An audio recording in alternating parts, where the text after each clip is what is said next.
gathering this morning. I'm especially delighted to see so many students here this morning. I thank you. You make a big difference in the audience. And I want to thank the Friends of Concordia and BNY Mellon Wealth Management for their support of this series. Their sponsorship makes this business series possible. And Jane Staunton is here, and I'd like to thank her because she's very specially attentive to us, and I'm grateful.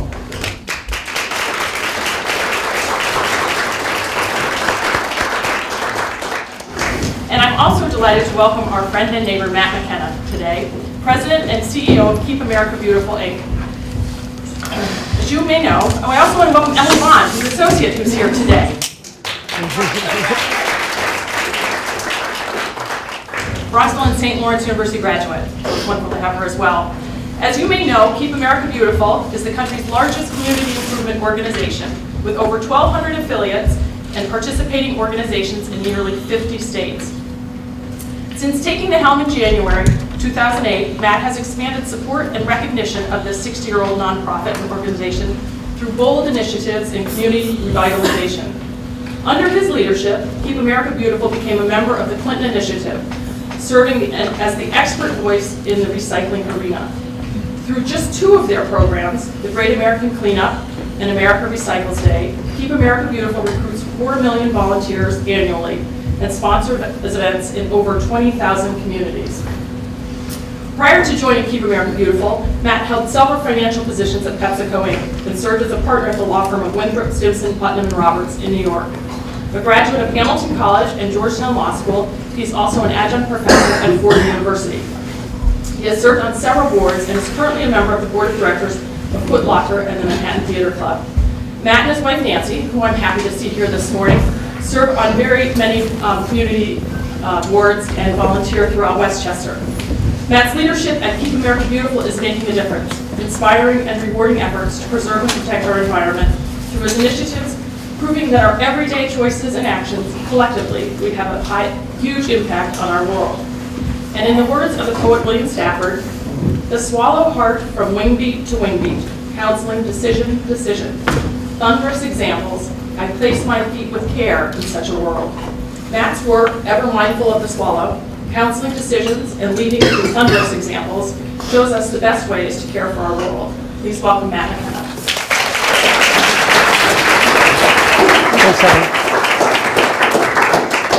Whoa, Alan, that was introduced to a poem. That's great. Thank you very much. And thank you all for coming, and particularly students, and Jane, thank you for your support. I'm going to give a very brief overview of Keep America Beautiful, a little bit more detail than what Ellen went through, but not too much.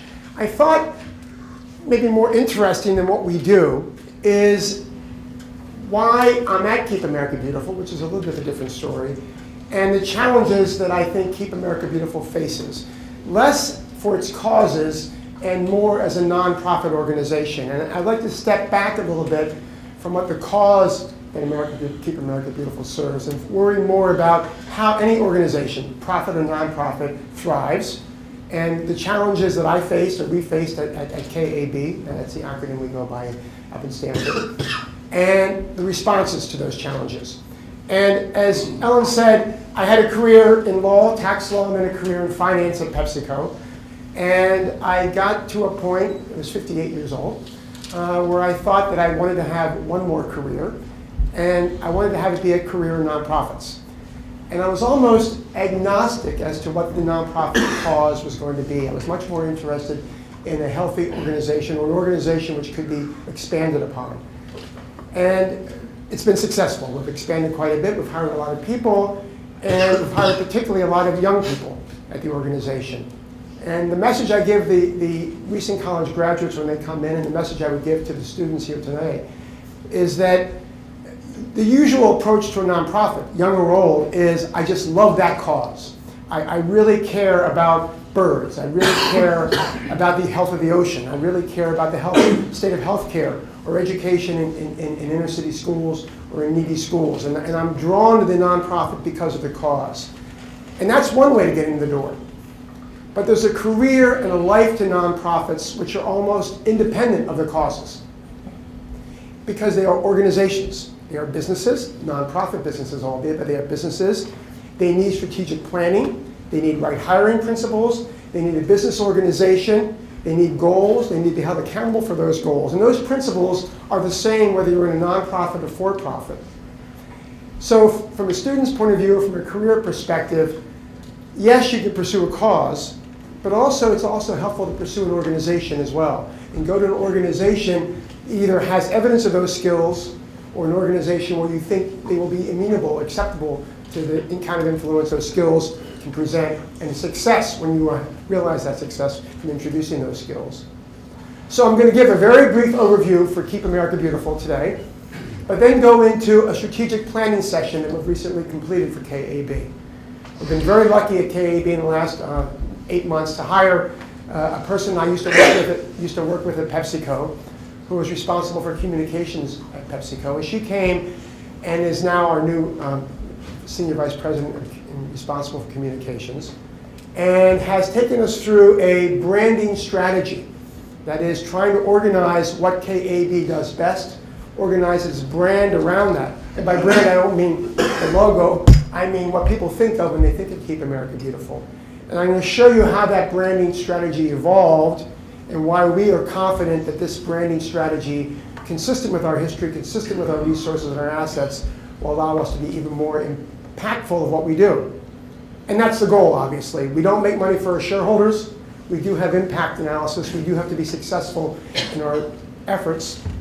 So we are accountable, certainly, and why this branding strategy is helpful for that goal. So take back, not a specific lesson today from what KAB is doing, take back how any nonprofit needs to be engaged in a branding strategy.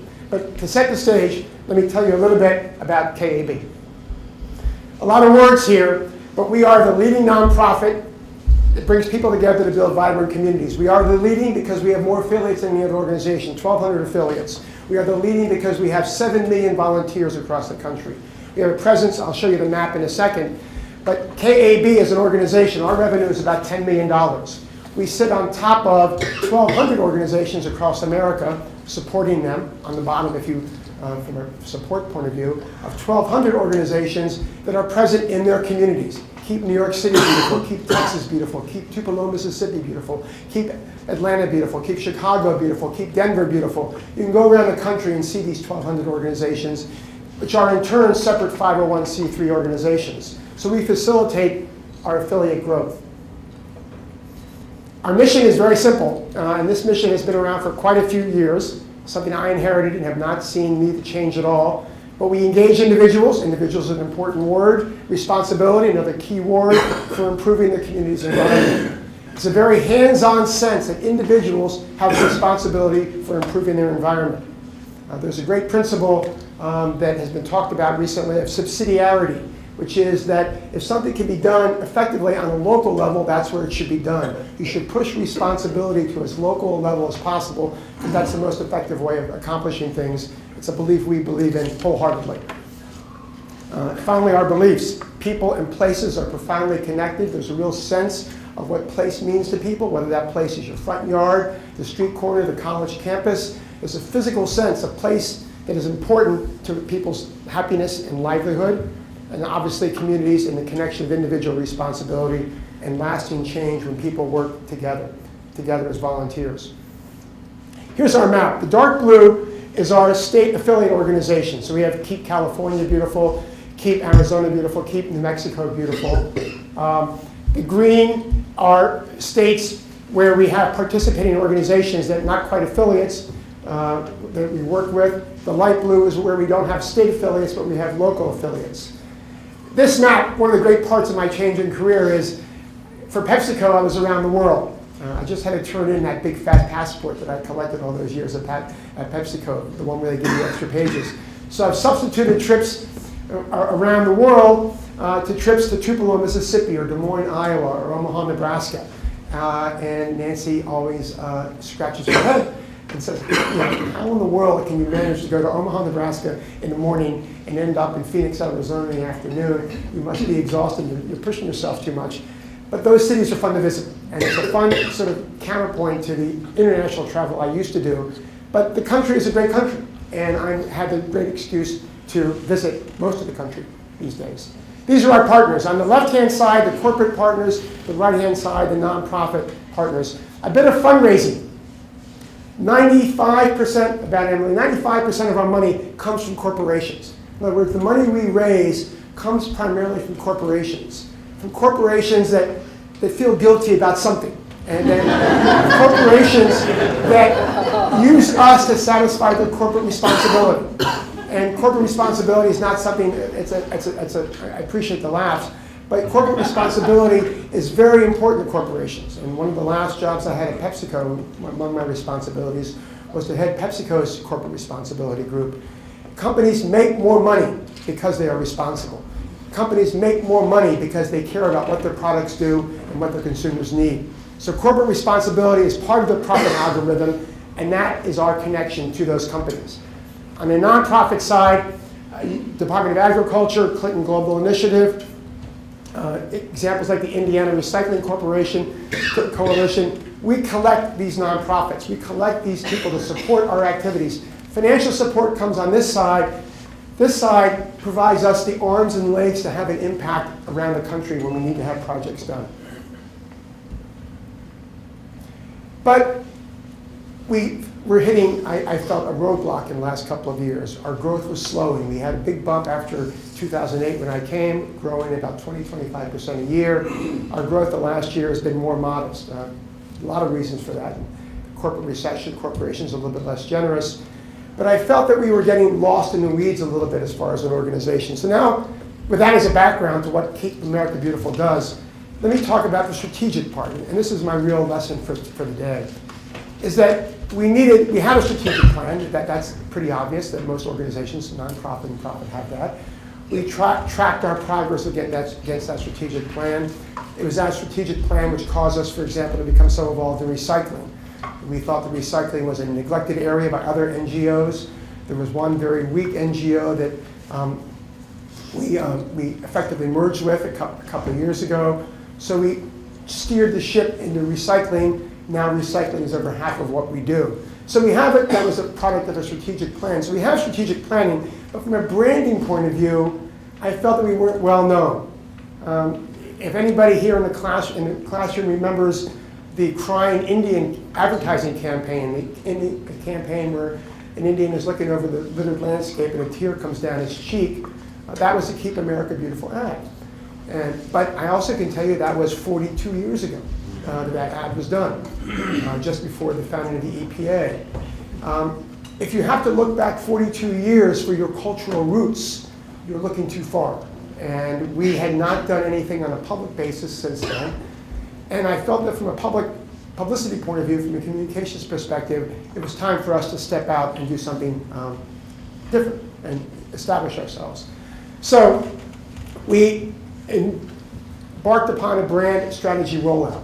Again, strategy around the brand is far more than a logo. It's the public perception of the organization. And these are some of the categories of targets we had as far as this rollout. We conducted interviews about what people thought about us. We wanted to establish a base for what the recognition of the organization was. You need to know how you are perceived before you can impact how you should be perceived. Then you had to target messaging to address those gaps or strengths, whatever they were. Again, our money comes from corporations. We needed to refine the way we approach corporations. And then we need to structure our assets to match this brand strategy and have those assets produce the biggest impact. And let me put these 6 steps up as a process. As an NGO, very much the same as PepsiCo or any corporation, you want to be number one. You want to establish that you are the leader in your space. If you want to raise money or you want to go into a city or a county or a state and say we want to bring a recycling program to you, you have to have your audience recognize that you are the leaders. And that's very important. You achieve that not by a long story, but you achieve that with a very simple message. The elevator speech can't be too long. You'll lose your audience very quickly. And I think a nonprofit has even a bigger challenge on that. Let me give you a great example. There was an organization called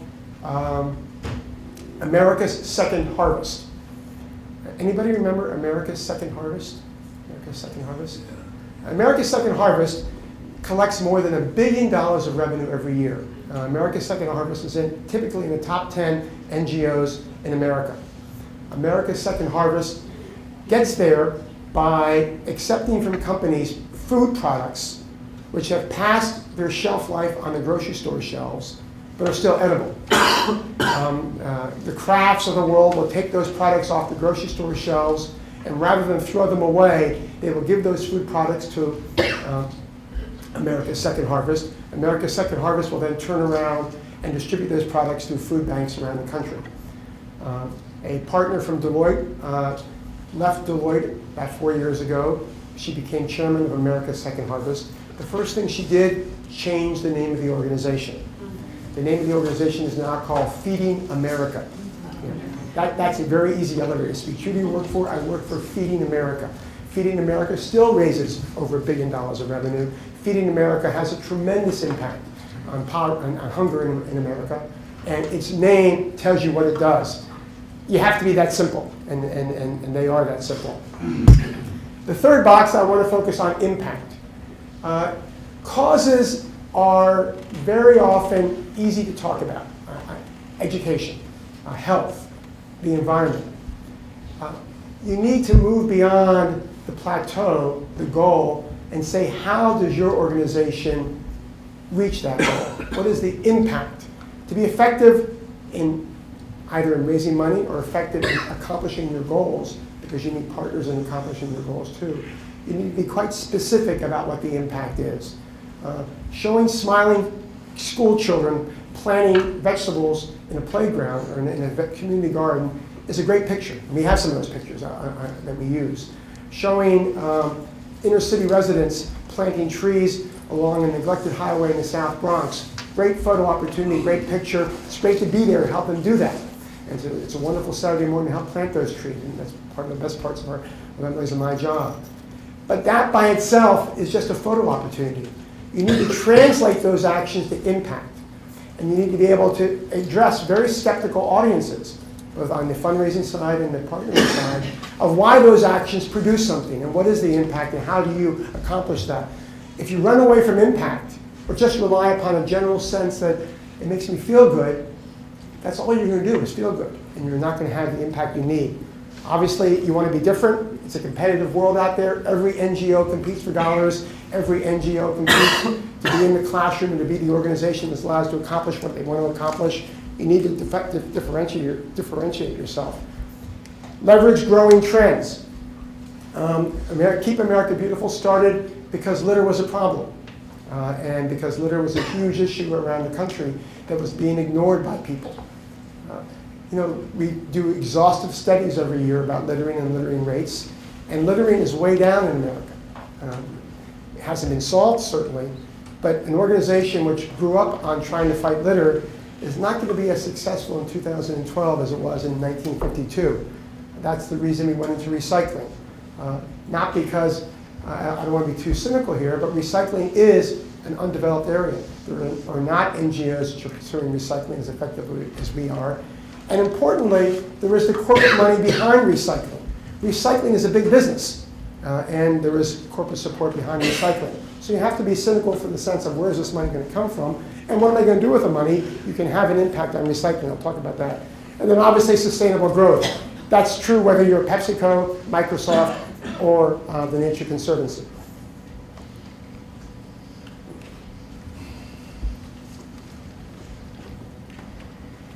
So this was the basis of the work we did when we talked to people about Keep America Beautiful. Randomly, 40% of Americans recognized KAB, the phrase. 2/3 of the consumers thought of us as credible, relevant, and inspiring. We were surprised by that. I think it's more because of the name than any connection between the name and the activity, but that's a good place to be in. What that means is you don't change your name. 45% would support KAB as an organization active in raising recycling rates. So that there was a connection between Keeping America Beautiful and recycling. Put differently, people saw recycling as an environmental issue that was appropriate for an organization called KAB to pursue. And while 21% of Americans were familiar with GAC, more than 70% don't associate with KAB. GAC, I'm sorry for the acronym, is the Great American Cleanup. That's another program we run primarily in the springtime around the country where communities go out and clean up a schoolyard, clean up the highway, plant trees, plant flowers, encourage recycling, do pharmaceutical drives, electronic recycling. They do activities under the umbrella of Keep America Beautiful. We call it the Great American Cleanup. We sell sponsorships and interest in the Great American Cleanup. What that says is that more people recognize Great American Cleanup, perhaps, and recognize Keep America Beautiful. So we have our work cut out for us. What this tells me is that there is a fundamental platform that KAB is recognized, intuitively has a license to be connected with what it wants to do, but there's not a real close familiarity between KAB and its programs and activities and its accomplishments. So the key learnings were that from a brand leadership point of view, that it was important to stay relevant. Any 60-year organization has difficulty staying relevant. And brand leadership is around very simple messaging. We'll get to what that simple messaging will be in a second. Affiliate relations. The asset that we have at Keep America Beautiful is an affiliate network. There's 1,200 organizations that will accept programs. If somebody, last year, Lowe's hardware store, gave us $1 million to build community gardens around the country. Well, we have a staff of 25 people. We can't, it would be taking Emily a lot of days with shovels building $1 million worth of community gardens around the country. We can then email 1,200 partners and say, apply for a grant to do our $1 million worth of gardens. That pipeline, that distribution through our affiliates is an asset that we have that no other organization has. What this says is that we need to make sure that's a strong relationship, a strong asset. Engage in the next generation. We obviously need to appeal to the next generation of community advocates. We need to get beyond people who plant flowers, plant trees, go to City Hall because they've lived in these communities for 30 and 40 years. We need to get the kids in school. We need to have an education program so they come out of school, grow up in the community, thinking about environment and thinking about the impact that individuals can have locally on their environment. And fundraising as sponsors. We need to establish a role in corporate relations. We need to demonstrate a return on investment to our stakeholders. We have to say, if you give us this much money, here's what we're going to accomplish. And we also have to offer our distinct expertise as something you can't get other places. This box would be no different from a for-profit corporation as well. You have to obviously prove to your shareholders a return on investment. You have to prove to your shareholders that by investing in you, they can accomplish something that they can't accomplish through another investment. And that challenge, whether it's for a for-profit or not-for-profit, is exactly the same. And the important part of that box is that that's almost cause irrelevant. You can almost be agnostic as to what type of cause your organization is pursuing there. But there is a business to nonprofits that is very often ignored. And that business of nonprofits applies whether you're a small nonprofit or you're Feeding America with over $1 billion of assets. You have to hire the right people. You have to find your assets. You have to have a business plan. You have to have a brand strategy which is consistent with your goals. So I'm going to ask Emily to take us through a chart that will show you where we are and where we're going. Yep. So using the key learnings, those key learnings that Matt was just talking about, we gained from doing interviews with other NGOs in our space. Like we actually spoke with Feeding America and then also City Year. And so from those key learnings, we looked at where we were today and where we'd like to move in the future. So today, before the branding strategy, we were known as the Litter Prevention Organization. And what we'd like to be known as, and what the branding strategy hopefully will get us to, is becoming known as the leading nonprofit for driving social impact. Also, Keep America Beautiful, as you saw before, 40% of consumers recognize Keep America Beautiful, but that's probably just because of our name. So we're recognized, but we're not understood. And so what we'd like to develop a mission that is relevant to our various stakeholders, whether affiliates or corporate partners or just the general public. Another thing that was a chat that we realized about ourselves for today is that we have a lot of different messages out there. We have a bunch of various programs, and not everything has the Keep America Beautiful logo on it. So one of the things that's extremely important for our branding strategy is to have one brand, Keep America Beautiful, with one message, and then have all of our programs come from the Keep America Beautiful brand and be under that brand. Oh yes, and then also, before the branding strategy, we had 3 main focus areas, and those focus areas were litter prevention, beautification, and recycling. And we realized that we do so much more than this, so we wanted to have one strategic plank that covered everything that we do, and Matt will show you later there's a big chart of all of the things that we do, and so we want to get credit for those actions. And then we also have an extremely strong affiliate network with our 1,200 affiliates, but we need to bring them together. We need to strengthen the core and create a stronger network with a shared purpose. So from all of these, we realized what we are today, and we set goals for what we want to be in the future, and we worked with an agency to develop our brand framework. Yeah, okay. And that's, I'm glad Emily mentioned that. We did this with the Cone Agency in Boston. The Cone Agency is one of the more famous nonprofit consulting groups. They are an advertising agency, PR agency that specializes with nonprofits. They're not too expensive, but they are experts. And so working with them, we developed this methodology.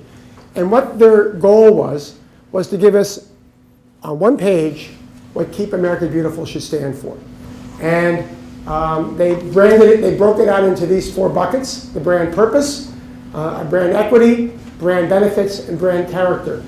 And by helping us fill this page in, they filled this page in both by interviews of our stakeholders, and every organization has stakeholders. Our stakeholders include our funders. Our stakeholders are certainly our employees. Our stakeholders are our affiliates, the 1,200 organizations around the country, but also our stakeholders include the people that are benefiting from us, the people in the street, the neighbors, the residents. So by talking to the stakeholders, and we arrived at a 1 page, and it's quite complicated, but hopefully it's hits home. Back to the people and places. There is in education, there's a great school of education called place-based education. The opportunity to, whatever you learn in the classroom, connect outdoors to a place. And we believe, consistent with that, that there's a special connection between people and places. Again, whether that's your neighborhood, your front yard, the playground, the schoolyard, whatever it might be. We also believe that thriving communities are rooted in individual responsibility and action. I mean, for an organization that relies upon volunteers, you have got to believe that volunteers make a difference. And that it's not just window dressing, it's not just the image of people marching down the street with a cause, it's the impact those individuals have. And they must have an impact in producing thriving communities. And finally, consistent with our volunteer base, that lasting change happens when people work together. We then try to encapsulate that with a tagline, I guess for lack of a better word, and build and sustain vibrant communities. And the phrase vibrant communities was one that we didn't arrive at on day 1 with the agency. We worked quite a hard, long time on that.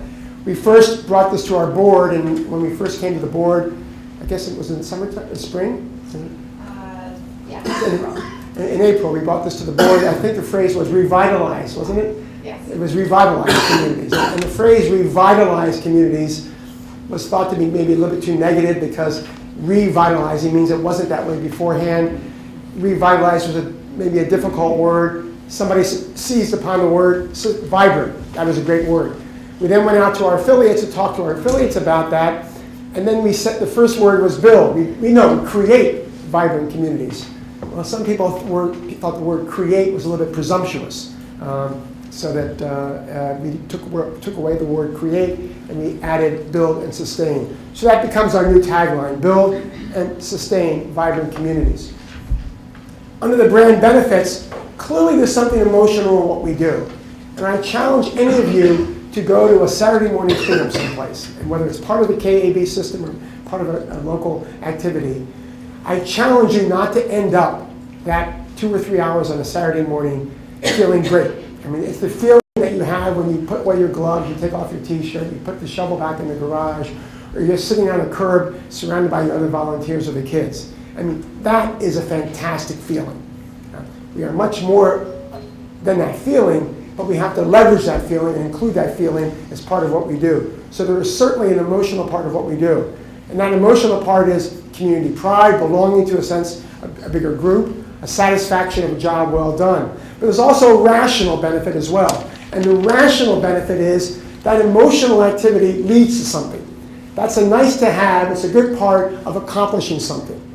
And what you're accomplishing is more than a clean highway, is more than keeping aluminum away from the landfill, is more than preventing food waste from going to the landfill instead of composting that food waste. There is a material benefit, whether it's an environmental benefit, an economic benefit, that there is a rational benefit as well. And that is reducing waste, positive impact on economic benefits, or teaching kids the next generation of environmental stewards. From a brand equity perspective, what we hope we engage in people is that there's an opportunity for individuals, looking back up, to unlock the potential of a community.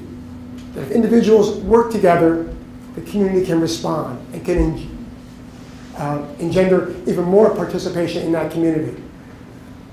From a character perspective, the community leader, KAB, the leader of a local affiliate, should be progressive, should be results-driven, and should be trusted. And then we move from that page, and let's go back to that page because it's a great page. So this is the page that I have in my office on a big whiteboard. This is the page that I made our board of directors sign. This is the page that I made make our affiliate sign, our corporate sponsor sign. This is what Keep America Beautiful stands for going forward. Now you can look at this and there's no really hint of what we do here. There's really no, these are 6 things we do, these are 7 things we do. What we're creating with this brand strategy is the umbrella under which all of our programs lie. We have dozens of programs. Day after tomorrow, but you didn't know this, is America Recycles Day. November 15th is America Recycles Day. We put a lot of money and a lot of activities behind recycling. It culminates in that one day, Thursday, November 15th. America Recycles Day is not on this program. The Great American Cleanup, which raises millions of dollars for us every year, is not on this schedule. What the schedule does is the umbrella, the shelter over all of our programs, so that it gives us the license to change those programs after those programs, but to be known as something more than our programs. Because we were going down a path, and this was the change we were trying to avoid, or the danger we were trying to avoid, where our programs are becoming more important than the overall umbrella. Each of our programs have their own website. Our programs are competing with each other. Each of our programs have their own Facebook page. Each of our programs have their own identity, inside the office and outside the office.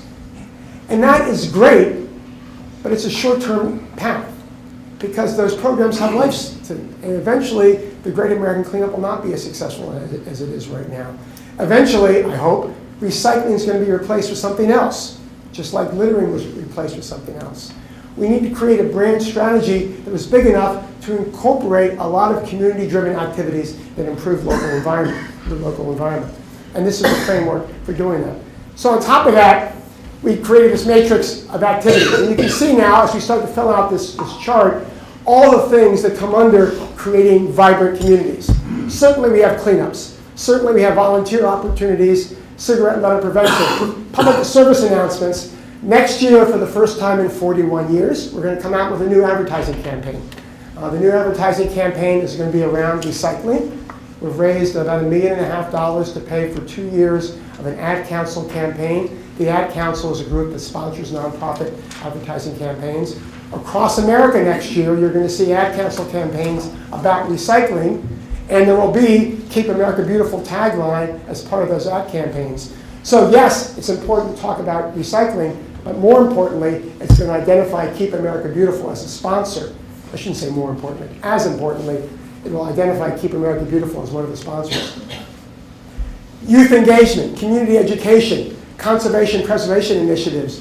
You can see how all of these ideas come under the umbrella of creating vibrant communities. Reduce, reuse, recycle. Zero waste is a popular tagline, and there's hundreds of organizations across America that are attacking zero waste. Recycling is part of zero waste, but zero waste is far bigger than recycling. Here's an example of how this umbrella of vibrant communities is so easy for us, which is composting. We came across composting it's about 6 months ago. Shame on us for ignoring it for so long. Composting is a relatively new phenomenon. Pockets of people fervently believe in San Francisco. And for example, composting is mandated. If you live in San Francisco, I'm trying to avoid details, but I'll dip into one detail. In San Francisco, you have 3 bins. You have your bin for recyclables, your bin for garbage, compostable garbage, and your bin for trash. They pick up recyclables once a week. They pick up compostables twice a week. They pick up the trash once every 2 weeks. You better be careful that this basket is not too full. It's going to sit there for a long time. San Francisco now composts 85% of the trash, of the compostable trash that is thrown away. They ship it out to a farm about 2 hours east of San Francisco. Composting does its stuff, and they bring back the finished product and sell as fertilizer and ground fill. They're making money on composting in San Francisco. They're not only making money on composting in San Francisco, they're avoiding the cost of putting that compost, of the organic material, in a landfill. So there are new things out there. We need to be on top of those new things, and we need to have an umbrella that's big enough that lets us attack those new things. Again, I won't talk too much about composting. Community gardens. What a great way, and by community gardens I don't mean necessarily the triangle down by the hospital, the circle down by the hospital that Bronxville does such a wonderful, wonderful job at. What I mean is a school garden where you get the kids to come outside the classroom and have the biology teacher teach them biology based upon what's growing in the garden. To teach them the mechanics of why vegetables grow. Of teaching kids the importance of eating vegetables as they come, of eating vegetables, period, but of seeing something come off the plant. Of connecting the gardening, the community, with the education process. That's our program with USDA, along with the First Lady as well.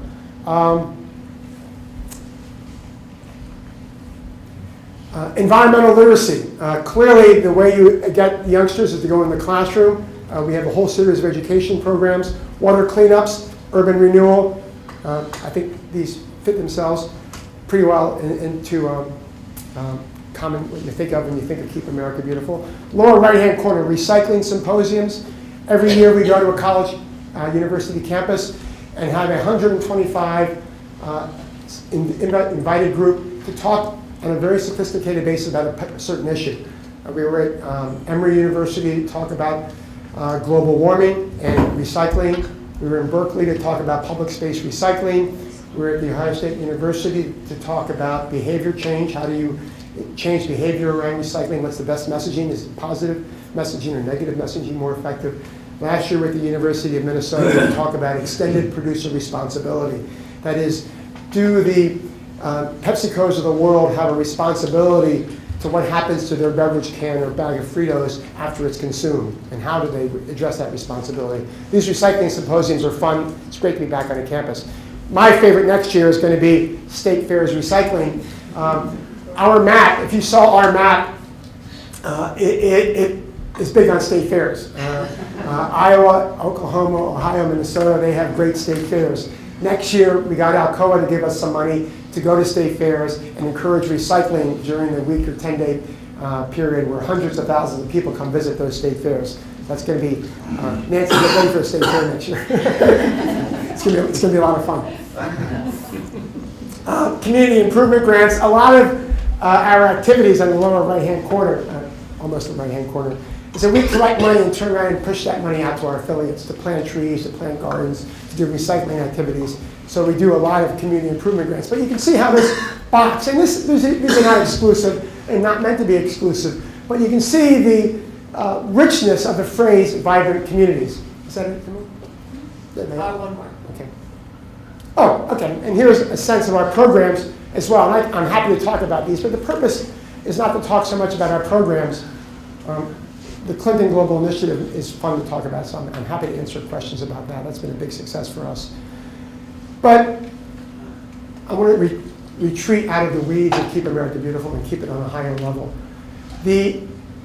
Any organization, certainly any nonprofit organization, needs to be mindful of its target and its audience.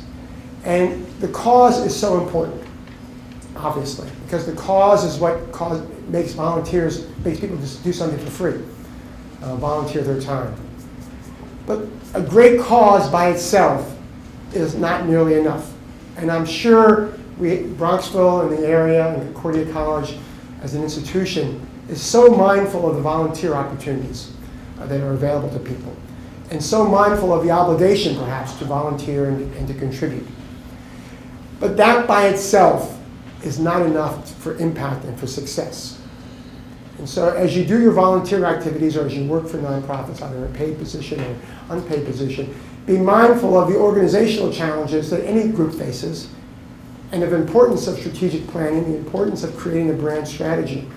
And for the students in the audience, and I'll end on this note,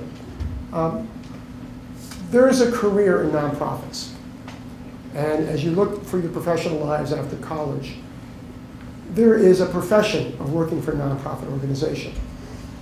Very often, schools and experience don't reinforce that. You think of being a doctor, you think of being a lawyer, you think of going into the healthcare industry, you think of professions. But very rarely do you think of the nonprofit world as a profession. There is an opportunity in the nonprofit world. Nonprofits are becoming a bigger and bigger piece of our economy. If you include healthcare in the nonprofit world, a lot of doctors feel they're in the nonprofit world these days, it is a huge piece of our economy. But the nonprofit sector of our economy needs smart people. And it's a great career and a great profession. But don't go to a nonprofit thinking that you're taking a time out on learning something. You're taking a time out on organizational skills. Because nonprofits demand experience. And I would urge people entering the nonprofit industry to almost be agnostic as to what the cause is. Whether it's the ocean, whether it's the air, as I said before, whether it's trees, whether it's education. Instead, go to an organization that's going to teach you something without regard to what the cause is. Where you're going to learn, where you're going to have an impact, because that is obviously the essence of a career. That ladder you want to go up as a youngster has to start on a firm foundation of learning something, and you learn something well when you work for a good organization. So demand of a nonprofit that it's an organization which teaches you and gives you increasing responsibilities. One of the benefits of working for a nonprofit is that I really don't care what time I get to work. So I have plenty of time to answer any questions and discuss things as long as people would like. Yes, thank you very much. Network, I was just curious as to whether your goals sometimes clash with the goals of your corporate sponsors, and whether you've ever felt you had to even refuse a contribution because the prospective contributors' record on keeping America beautiful was so bad. Let me give you two situations. Let me compare two different companies. I'll be specific. Altria, the cigarette manufacturer, would be one example. And I won't name the company, but a company which makes those plastic bags you get in grocery stores for your groceries. Altria gives us quite a bit of money. Gives us maybe $600,000 a year, $700,000 a year. We use that money to buy cigarette bins that are placed outside of restaurants and bars and public spaces, so people have a place to put their cigarette butts. And we spend about $600,000 or $700,000 a year putting those bins out. We have said yes to that, obviously. We've been doing that for 10 or 15 years. Our feeling there is, are we encouraging smoking by doing that? Maybe. Are we meeting a public need? Absolutely. Cigarette butts are the most littered item in America today. So on balance, we think that's a good use of their money, and they're happy to do it. The plastic bag manufacturer came to us to jump on our recycling campaign and to talk about how recyclable those plastic bags are. We said no to that because we felt that their motives were more defensive than offensive, whereas Altria's motives, Philip Morris's motives, were more offensive than defensive. So there's a balance there. We're criticized a great deal. I mean, if you go back to our sponsors page, we're criticized by a lot of very aggressive organizations about the people we sponsor with. And then just from an environmental perspective, there's a whole range of environmental organizations in America. I mean, and you can this range, the spectrum, goes from very liberal groups to very conservative groups. They go from very small groups to very large groups, very well-funded groups to very smaller funded groups. There are groups like Riverkeeper and that protects the Hudson River. And there's groups like Keep America Beautiful. We're on the more conservative side of that spectrum. Not from a political point of view, but because where we're attacking the environment is through individual responsibility, through individual communities. That doesn't mean that you should not attack the environment on the other side of the spectrum too. It doesn't mean that by saying that individuals should be more responsible, it doesn't mean deposit laws are bad, doesn't mean that laws limiting smoking cigarettes is bad or fining people for littering is bad. It's just that the environmental issues require solutions all along the spectrum. We are most effective at this part of the spectrum. Doesn't mean the other part doesn't deserve to be funded, deserve to be active, or is bad. That's where we are. And where we are allows us, I think, and encourages us to accept contributions that maybe some other organizations wouldn't accept. But that's okay, because we all get to do it together. In my community, I've tried to help clean up the area because I have to live there.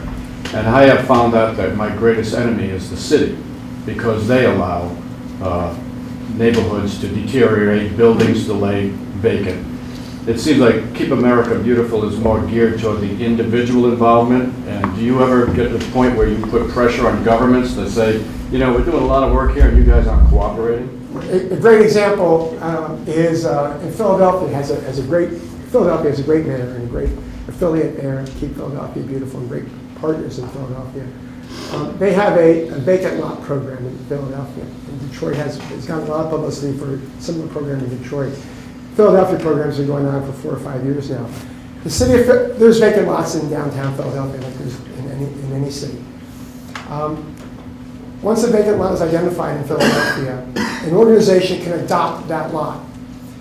And what the city says is, all you do is plant grass on the lot and put a split rail fence around the vacant lot. Don't plant trees, don't put a garden. This is not to create a park. All you're doing is making more prettier this vacant lot. The city, we went to the city, or our Keep Philadelphia Beautiful went to the city and said, we need more help in getting these vacant lots identified. And help us, because people will come in and say, well, who owns the lot? How can you really plant grass on a lot that we don't know who really owns it? Because bankruptcy has been ignored. The city was great. The city said, don't worry about who owns it. You know, we'll protect you. It really doesn't matter. That grass may be there for 6 months, it may be there for 6 years. Only good is going to happen. So the city was coerced into participating and supporting that vacant lot program. So yes, we do have good luck going to cities. And cities are usually right on our back because volunteers are free labor, and whatever the Keep Akron Beautiful is doing, for example, for the city of Akron, helps revenue, helps the economy, helps the vibrancy in real estate taxes and things like that. So with a little bit of arm twisting, cities come along very, very quickly. Very quickly. There's a fairly new book called Garbology that came out, and it was interesting that the Chinese woman found a way in this country to salvage all of our paper waste, put it into freighters that were empty that had brought product over from China, and send it back to China and turn it into a multi-million-dollar project. That's the kind of entrepreneurial thinking that we need to do in so many areas of our waste. I mean, absolutely. Recycling is a business. I mean, it's good for the environment. Recycling is a business. And the reason it's a business is that the bottle of water, the Aquafina bottle you have in front of you, that more likely than not is going to be in China in about 6 months. Our plastic bottles are recycled here. They're collected here, but they're sent back to China. Do people know why they're sent back to China? That's where clothing is made, and plastic fibers are cheaper than cotton. So that bottle is probably going to be reused as clothing in the future. And that's the economy, as capitalism says, we'll get the highest and best use for that bottle. Can you talk a little bit about how a not-for-profit organization can afford to do this type of strategic planning and branding and advertising? Because, I mean, I work at Concordia College and we're not-for-profit. We have a very different type of donor system than you do. Sure. That may be part of it, but it, you know, I can see how we would so benefit from a process like this, but looking at it, it's hard to divert the resources there. Emily, do you know what we paid Con? I forgot. Do you remember what number we paid Con last year? It was a few hundred $100,000. I think it was this cost us a couple $100,000, which is expensive. You know, I'm not. Did you raise money specifically for this? Yes, or? yes. Yeah, we went out to corporate funders and raised money for this.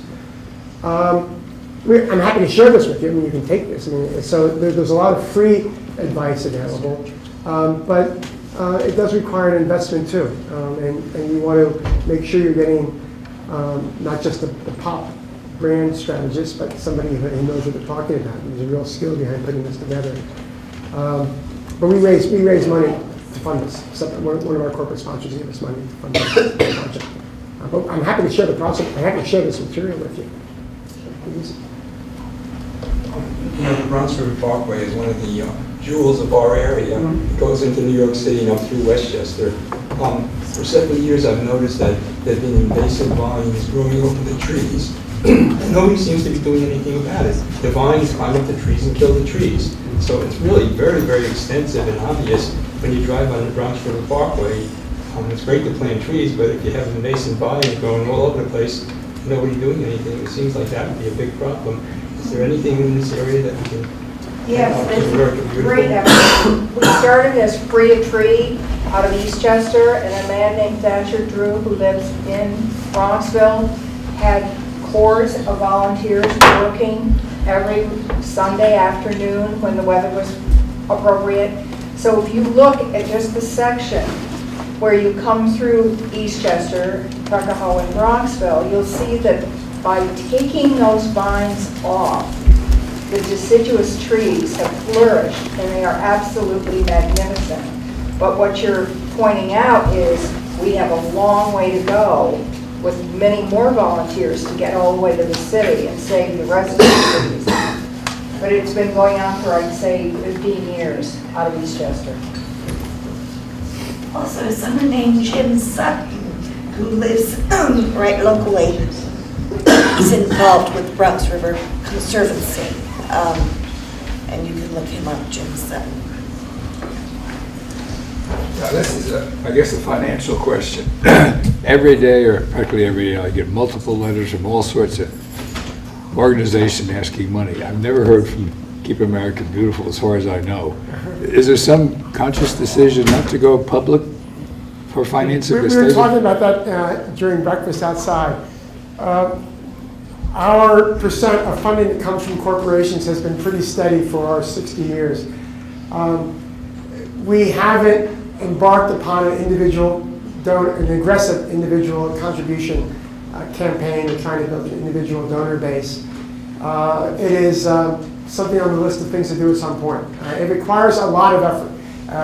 You can hire, when we've researched it, the easiest way to do it is you hire a firm to come in and do it for you. Basically, you outsource the individual campaign contribution. It costs you money for 2 or 3 years, and it makes you money after that.